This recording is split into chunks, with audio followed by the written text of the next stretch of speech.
السلام علیکم ورحمۃ اللہ وبرکاتہ۔ دجال یہ دجل سے نکلا ہے، اور دجال یہ فعال کے وزن پر مبالغہ اس کے اندر پایا جاتا ہے، یعنی اضافہ پایا جاتا ہے، کسی بھی چیز کی انتہا پائی جاتی ہے۔ دجل کا معنی ہے جھوٹ، فریب، دھوکہ، دغا، اور مبالغہ ہوگا تو یعنی کہ جھوٹوں میں سب سے بڑا جھوٹا، فریبیوں میں سب سے بڑا فریبی، اور دغا دینے والوں میں سب سے بڑا دغا دینے والا۔ چونکہ دجال کے اندر یہ سب عیب پائے جائیں گے، یعنی حق و باطل کو خلط ملط کرنے والا، اس لیے دجال کو دجال کہتے ہیں۔ اس کی جسمانی نشانیوں میں سے یہ ہے، دجال موٹا اور بڑے ڈول والا ہوگا، پستہ قد ہوگا، جوان ہوگا، اور شکل و صورت سے شریف اور خوبصورت لگے گا۔ اس کا رنگ گندمی اور صاف ہوگا، قد اس کا پستہ یعنی ٹھگنا ہوگا، اس کا سر سام کے سر کی طرح ہوگا، سر کے بال اس کے گھنگریالے ہوں گے اور بہت زیادہ ہوں گے، اور موٹے اور سخت اس کے بال ہوں گے جیسے درختوں کی شاخیں ہوتی ہیں۔ سر اور دھڑ اتنا ملا ہوا ہوگا کہ اس کی گدی یعنی اس کی گردن نظر ہی نہیں آئے گی، گویا اس کی گردن ہے ہی نہیں۔ اس کی ٹانگیں ٹیڑھی یعنی کوسین کی طرح ہوں گی، یعنی ایک ٹانگ دائیں کو مڑی ہوئی اور ایک بائیں کو مڑی ہوئی، کوسین کی طرح یا تیر کے کمان کی طرح ہوں گی۔ اس کی پیشانی پر کافر لکھا ہوا ہوگا، لیکن یہ فقط مومن کو نظر آئے گا۔ آنکھ اس کی سبز اور کنچے کی طرح چمکدار ہوگی، اور آنکھ اس کی انگور کے دانے کی طرح ابری ہوئی ہوگی باہر کی جانب، اور آنکھ سے کانا ہوگا جو دیکھنے میں انتہائی بد شکل لگے گی۔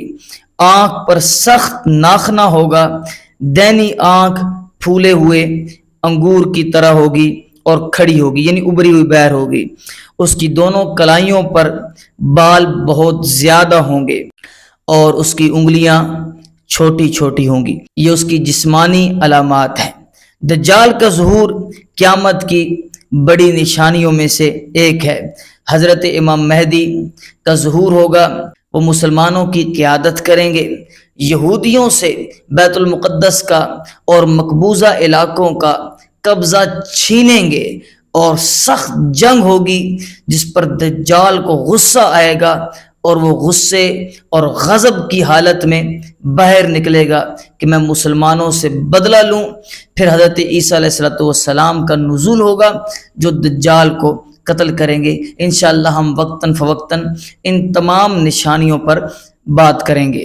دجال کے بیان کی اہمیت کس قدر ہے، آپ اس کا اندازہ اس بات سے لگائیں کہ ایک وقت تک بلکہ ہماری سابقہ نسل تک مائیں گودوں کے اندر، اپنی جھولیوں کے اندر بچوں کو اس فتنے سے آگاہ کرتی تھی، اور نبی کریم صلی اللہ علیہ وسلم کی سنت کو زندہ کرتی تھی۔ صحابہ اکرام فرماتے ہیں کہ نبی کریم صلی اللہ علیہ وسلم جب دجال کا ذکر فرماتے تھے تو آپ خود بھی اس سے پناہ لیتے تھے، اور صحابہ اکرام کے چہروں پر خوف طاری ہوتا تھا۔ کیا صحابہ کرام موت سے ڈرنے والے ہیں؟ وہ تو وہ لوگ ہیں جو اکیلا شاہ سوار گھوڑے پر رومی فوج کے اندر صفوں کے اندر داخل ہوتا ہے اور دوسری جانب نکل جاتا ہے۔ موت سے بھاگنے والے تو وہ نہیں تھے، موت سے ڈرنے والے بھی نہیں تھے، مال و متاع چھن جانے کا خوف بھی انہیں نہیں تھا، دنیا جانے کا خوف بھی انہیں نہیں تھا۔ تو کیا چیز ان کے چہروں پر خوف طاری کر دیتی تھی؟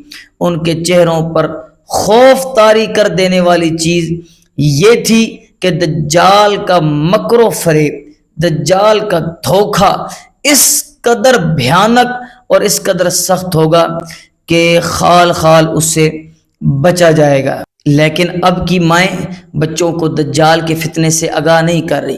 بچے دجال کے فتنے سے لاشعور ہیں، جانتے نہیں ہیں، اور یہ ہمارے حبیب نبی کریم صلی اللہ علیہ وسلم کی شہادت ہے، آپ کی حدیث کی، آپ کی زبان مبارک کی صداقت کی نشانی ہے۔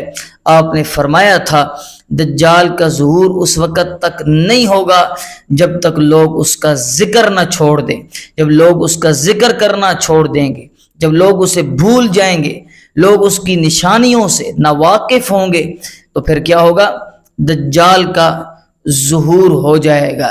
اگر ہم اپنے آپ کو دجال کے فتنے سے بچانا چاہتے ہیں اور آنے والی نسلوں کو محفوظ رکھنا چاہتے ہیں تو اس عقیدے کو بچوں کے دلوں پر، بچوں کے ذہنوں پر لاشعوری طور پر راسخ کر دیں، جما دیں، تاکہ بچوں کو پتہ چلے آنے والا ہمارا دشمن، اس کی فوج، یہودی اور ان کے عزائم کیا ہیں، وہ کس طرح ہمیں مٹانا چاہتے ہیں۔ یہ ہر مسلمان مرد و عورت پر فرض ہے کہ وہ آنے والی نسل تک اس بات کو پہنچائے اور دجال کے فتنے سے انہیں آگاہ کرے۔ دجال کا فتنہ اس قدر ہولناک ہوگا کہ نبی کریم صلی اللہ علیہ وسلم پناہ مانگ رہے ہیں۔ اس کی وجہ یہ ہے کہ مکر و فریب اتنا ہوگا، قائدین کی بہتات ہوگی جو کہیں گے دجال ٹھیک ہے، عام آدمی سوچے گا کہ میں کس طرف جاؤں، اور پروپیگنڈوں کا یہ عالم ہوگا کہ لمحوں میں سچ کو جھوٹ اور جھوٹ کو سچ بنا کر دنیا کے کونے کونے میں پہنچا دیا جائے گا۔ انسانیت کے دشمنوں کو نجات دہندہ اور انسانیت پرستوں کو، انسانیت پسندوں کو دہشت گرد بنا کر دنیا کے سامنے لایا جائے گا۔ سچ کو جھوٹ اور جھوٹ کو سچ، حق کو باطل اور باطل کو حق منٹوں میں، سیکنڈوں میں کر دیا جائے گا۔ یہ دجال کے فتنے کی سب سے بڑی ہولناکی ہوگی۔